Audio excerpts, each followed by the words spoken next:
જો તમારું ATM card ખોવાઈ જાય અથવા ચોરી થાય તો તરત જ નીચેના પગલાં લો. 1. તુરંત કાર્ડ બ્લોક કરો. તમારા બેંકના કસ્ટમર કેર પર ફોન કરો અને કાર્ડ બ્લોક કરવા વિનંતી કરો.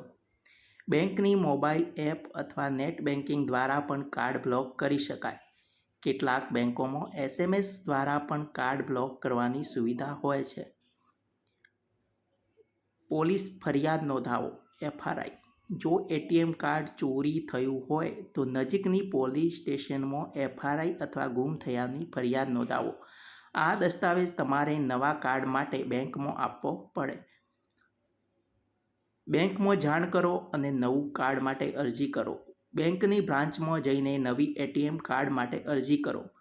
ક્યારેક આ પ્રક્રિયા ઓનલાઈન પણ શક્ય હોય છે.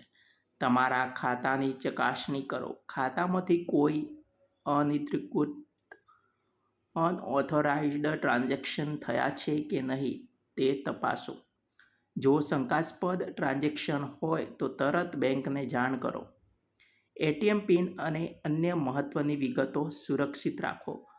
નવું કાર્ડ મળ્યા બાદ પિન બદલી નાખો.